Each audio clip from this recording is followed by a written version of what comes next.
What is up, Earthnoids and Spacenoids? I am just a simple new type, and in this episode, we are beginning our coverage of Mobile Suit Gundam F90 Cluster. In this manga, we are shifting the focus back to Mars Zeon and the first Oldsmobile War. We will follow two civilians as they try to escape the chaos happening on the Mars surface, and we will see an F90 clone in action. So let's get into this.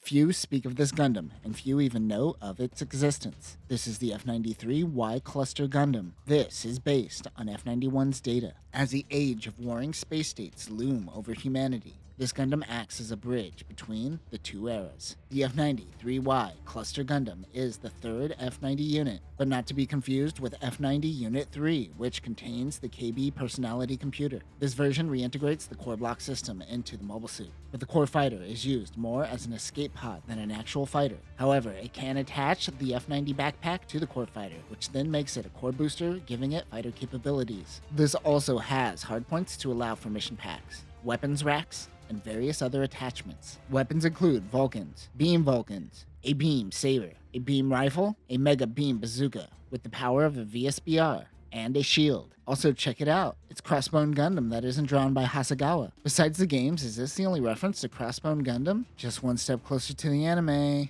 UC-121, Olympus Mons, Mars. The events of the original F90 manga are currently playing out. Bosch Weller gets into the F90 Mars Zeon type. This one has the CA pseudo-personality computer. The underground base shakes as Fetties drop down on the Mars surface. We cut to UC-122, Lunar Orbit. Charles Rochester is in an RF Gelgoog J. The OMS-14 RFJG RF Gelgoog J early type is a variant of the RF Gelgoog. On the inside, it is a mix of the Gelgoog Jaeger, Gelgoog 3, and the Re-Gelgoog. This also has Sturm thrusters. Its armor is interchangeable with the Dom and the original RF Gelgoog. Weapons include 60mm Vulcans, a beam cannon on the forearms, a beam saber, a beam sniper machine gun, the Gelgoog 3 beam rifle, and a shield. He looks at a locket with a photo of Kanata, I assume. She was Charles' little sister who helped Dur in the final battle in F90 Fastest Formula. His feelings suggest that Kanata and Dur went MIA after the Battle of Trimurti. He also curses Crossbone Vanguard as their presence along with the Federation means that they have lost their edge on the battlefield. 4 of his men and RF Doms come in to help. He dons a Zeon beam flag and they move in. Charles begins attacking Berg in F91. At the end of F90 Fastest Formula, Berg was given F91 to honor the F90 pilots of the past. UC-123. Tokyo Randall and Neo Gundam and Layla and Silhouette Gundam fight against Baz Galamson. These are the events of Silhouette Formula playing out. 3 months later of the same year,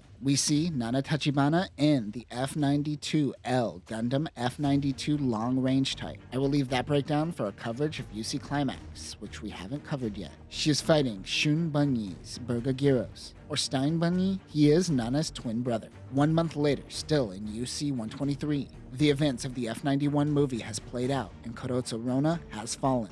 Crossbone Vanguard's Death Gun Squad is following a core fighter into the Shoal Zone. The core fighter docks with a mobile suit. This is Laya Wolf in Cluster Gundam. This is apparently in Silhouette Formula the video game, but not the manga. We will see this story play out here. We return to UC-121. Bosch Weller is once again telling Def about the time he saw Amado push Axis. Oh my god, do you have any other stories to tell, bro? We've heard this one before. We then see a story from UC-121 not yet told. On the surface of Mars, some engineers get the hangar doors open. One of these people is Ivalu Dana. Inside the hangar is the Mars Gundam. The OMS-90R2 F90V Mars Gundam is a reverse-engineered version of Mars Zeon F90 and is more or less the same as Zeon's stolen unit, with the exception of hardpoints. These hardpoints work with Zeon tech along with Fetty mission packs, making it the best of both worlds. It is also designed with an N-type mission pack / hull fighter, giving it a psycho frame. The personality computer seems to be replaced with a generic AI system. Weapons include Vulcan guns, a beam saber, a beam machine gun, a long beam rifle on the right forearm, a beam shield, and 4 grenades. She says that this is the legendary suit of you-know-who. March 24th, UC-121, Mars Orbit. EFF's 13 autonomous fleet has been taken out. All but 2 ships remain, including the Admiral Tiamat. Bosch Weller has drastically taken out their fighting force. Captain Novotny fires a missile barrage on the Mars surface. In the civilian quarters are Ivalu and Leon, who is reassuring her that nothing can penetrate Olympus Mons. Ivalu thinks that Mars's old Zeon ways are holding them back. A little girl suffers from Martian asthma and doesn't have her medication. It is outside of the shelter. Ivalu and Leon go to find it. As they head out, she says that Zeon's days are numbered.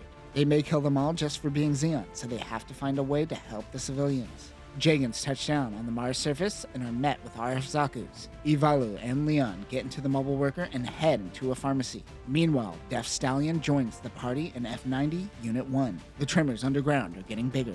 The ceiling comes crashing down, almost hitting the mobile worker. Their route has been cut off. Ivalu wonders if they plan on firing Olympus Mons. The ST guns acquire intel on a huge surge of Minovsky particles. Captain Novotny realizes that Mars Zeon have been hiding for 4 decades, and is mad that the EFF higher-ups refuse to care about anything past Luna. He plans on dropping a bomb that will prevent their plans from moving forward. Ivalu tells Leon that Olympus Mons is an interplanetary ballistics cannon. It uses high-pressure steam and Minovsky particle repulsion electromagnetic induction. What does that mean? She knows that the Elders are delusional enough to think that this will stop EFF. It is going to destroy the underground base, and they have to get the civilians out of here. The subterranean aqueducts may be their best option to hide. The two get back to the rest of the civilians and tell them they need to get moving before the place falls apart. As they head out, they run into a Hardigun Blitzkrieg, specifically the Deucenon version. Deucenane? I don't know, man, there's too many names. The RGM 1111BT Hardigun Blitzkrieg is a variant of Hardigun,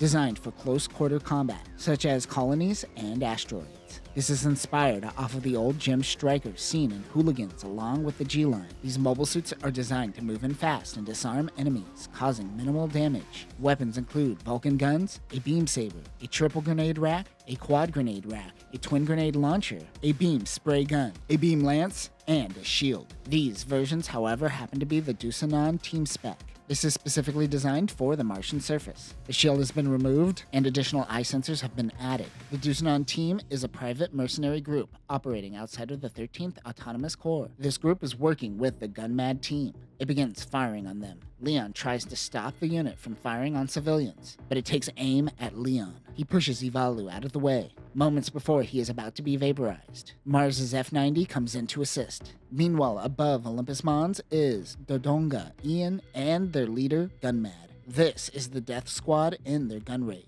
The other team currently helping out the 13th Autonomous Corps. The F80 Gun Raid is a mass production mobile suit, a part of the Formula project. It uses the F70's movable frame and is compatible with the heavy gun and G-cannon parts. This unit cut costs hard, and because of this, it has a slower reactor, increased weight, and the OS made swapping mission packs on the fly impossible. 16 units were made and went to the Death Guns and ECOWAS. Weapons include Vulcan guns, a beam saber, the F90 beam rifle, a short beam rifle, a shotgun, the F90 assault-type mission pack bazooka, a shield, a triple machine cannon from F70, and F70's beam cannon. During F90 Fastest Formula, Baz Galimson was impatient about SNRI's new mobile suit, and it never came to be in that manga. 6 years later, and this mobile suit is finally active. Oh, that's another problem with F80. It missed its release date. The Death Gun version has an anti-beam manteau. Bosch tells Ivalu and Leon to get to Gate 7 and get into mobile suits to take fate into their own hands. They don't have to fight this fight, as this is a fight by the Zeon Old Guard,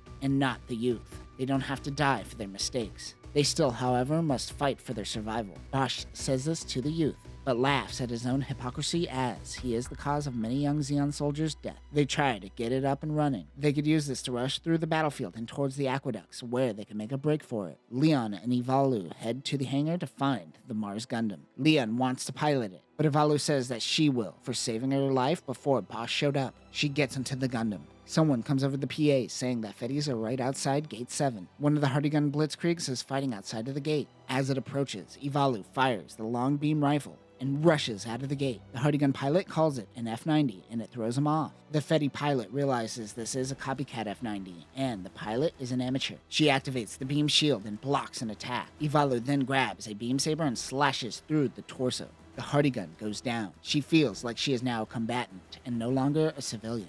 Meanwhile, near Olympus Mons, the Gunmad team has slain dozens of Oldsmobiles. The Dunsanon team seem to have gotten themselves killed. They decide to go investigate the situation. Since the first space battle in UC-0079, Zeon has been holding on to their idealism. However, in UC-100, according to the Granada Treaty, Zeon must fully relinquish their power to self-govern. On Earth, Zeon was starting to become a thing of the past. Meanwhile, back on Mars, the team is able to make it to the aqueduct. There is a sea of one-year war-era mobile suits everywhere. This is from an old civil war that happened on Mars post-one-year war, somewhere else in the facility. The Death Guns team is taking out Oldsmobiles. They don't seem to get it. Mars could have been a nice, isolated colony on a new frontier, but they chose to make their presence known. It seems they weren't in solidarity. Some wanted isolation on Mars. Others wanted to return to Earth. And some even wanted to spread Zionism throughout the stars. Back in the underground aqueduct, they follow the path to find a Comsci, but they come face to face with the Death Guns team. This is the mobile suit they are looking for.